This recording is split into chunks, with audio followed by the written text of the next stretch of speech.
Bonjour. Les chrétiens savent que l'Évangile a besoin d'être annoncé à chaque génération, et surtout dans nos sociétés d'aujourd'hui qui ne le connaissent pratiquement plus, voire à tous ceux qui l'ignorent totalement. Une partie de notre témoignage, donc aujourd'hui, consiste à devoir raconter l'histoire du salut à nos enfants, bien sûr, mais aussi à nos contemporains auprès desquels Dieu nous a placés dans ce monde.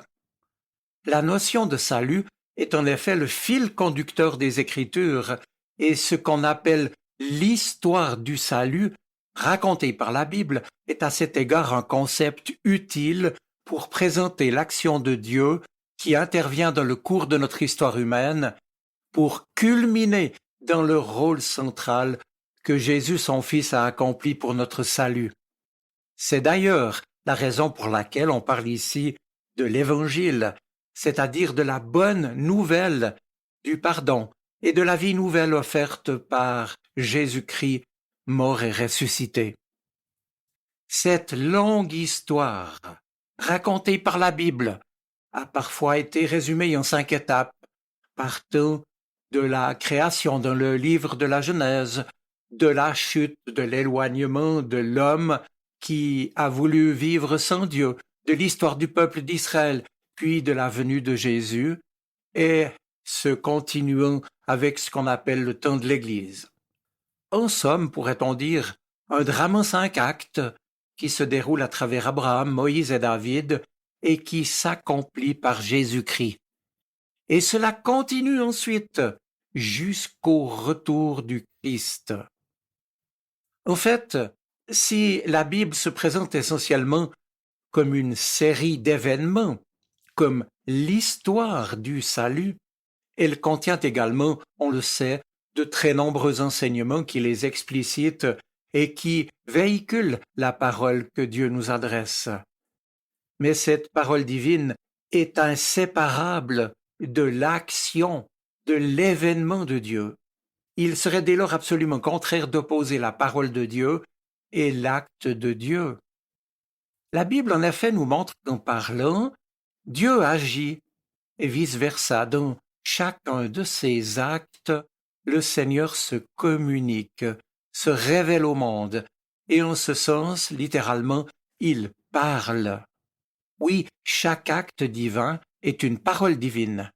Par exemple, dans la Genèse, que la lumière soit, et la lumière fut. Ainsi, en hébreu, le mot qui signifie parole signifie aussi action. C'est le mot de bachim en hébreu.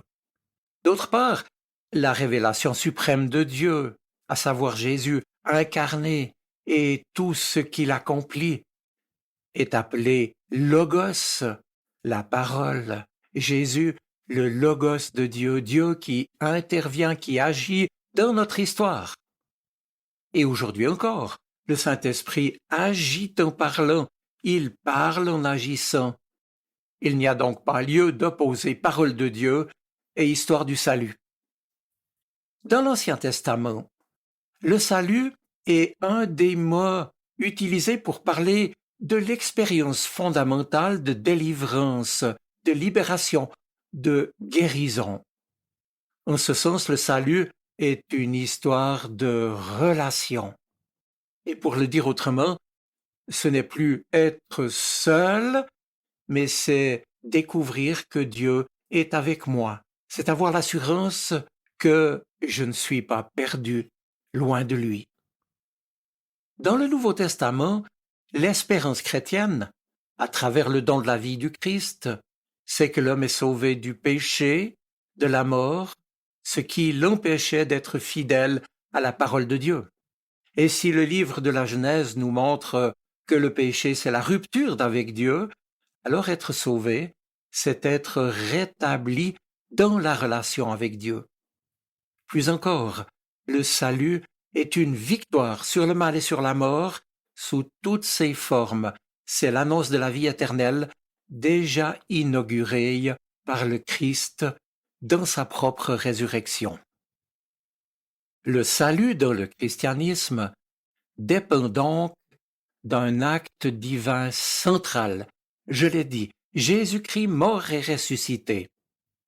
Un événement accompli dans le cadre de notre histoire humaine.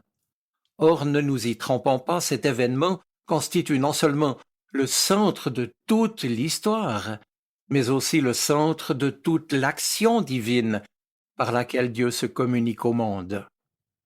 En Jésus sont en effet concentrés à la fois la plénitude de toute l'histoire du salut et de tout le sens de cette histoire, car cette histoire, c'est une histoire d'amour. Mais cette histoire d'un amour immérité, signifiée par l'événement central du Christ qui se donne, la Bible nous raconte que c'est l'aventure amoureuse d'un Dieu bienveillant et bon pour ses enfants, pour ses créatures, une action amoureuse qu'il a voulu déjà bien avant cet événement, en le préparant, et dont la portée s'est déployée encore après cet événement, pour que puissent en bénéficier tous ceux et toutes celles qui, sans restriction aucune, acceptent d'en vivre. Le salut vient de Dieu. Tel est le message de la Bible. Il nous est offert par Dieu en Jésus-Christ. Mais face à ce don immérité, l'homme n'est pas passif. Il est libre d'accueillir cette offre de salut. Il est vrai que Dieu nous a créés sans nous, mais ne nous sauvera pas sans nous, disait déjà il y a fort longtemps, et à juste titre un théologien des premiers siècles. Pour accorder le salut, Dieu, notre Père, désire notre libre et vrai consentement. Par exemple, dans l'Évangile, quand Jésus dit au paralytique « Lève-toi et marche », celui-ci est libre de répondre à l'appel du Christ et de se lever ou pas. Mes amis, on ne naît pas chrétien, on le devient, mais on ne peut pas être sauvé malgré soi. Il y a donc un plan de Dieu, un plan d'amour, un plan de salut que nous avons à présenter et à expliquer à tous ceux qui ne connaissent pas l'Évangile. Ce plan d'amour s'est déployé donc dans notre histoire humaine et l'intervention de Dieu a été le moyen de grâce qu'il a voulu, lui, en se donnant lui-même pour nous et dont il s'est servi pour se communiquer et offrir son salut. Mes amis, c'est ce que l'apôtre Paul explique longuement dans sa lettre aux Romains, montrant, entre autres, que Dieu a fidèlement poursuivi son plan du salut malgré l'opposition humaine.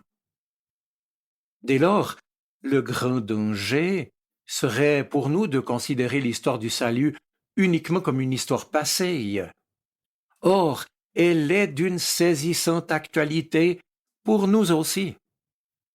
On peut ici s'inspirer du caractère dynamique de la foi et de l'espérance des premiers chrétiens qui, eux, avant nous, avaient la conviction d'être insérés dans cette histoire avec le vécu de leur temps, quelque hostile qu'il fût à l'Évangile, insérés dans ce grand courant de l'amour que Dieu nous a témoigné.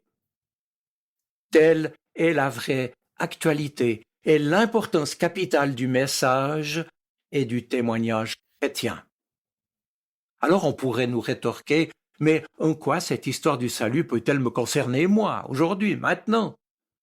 Eh bien, elle nous invite à notre tour à répondre chacun personnellement à l'appel que Dieu nous adresse. Elle nous appelle à intégrer notre propre vie dans cette histoire.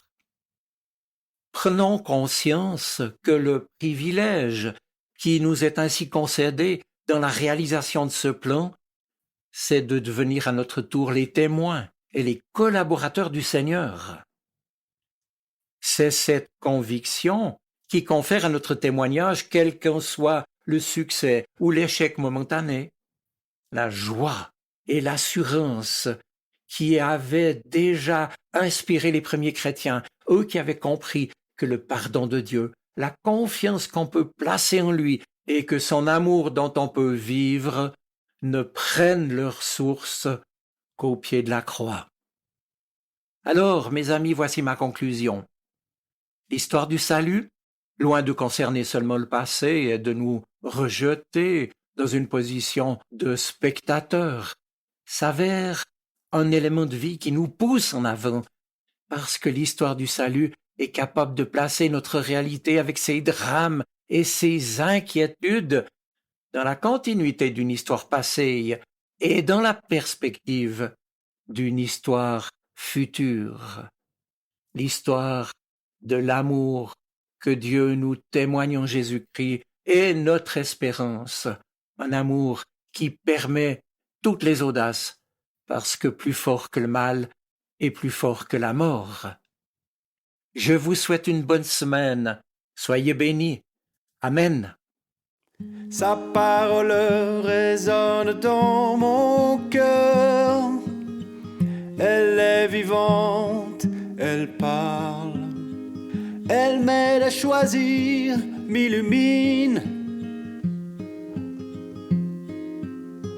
Elle est vivante, elle est poignante, elle touche mon cœur.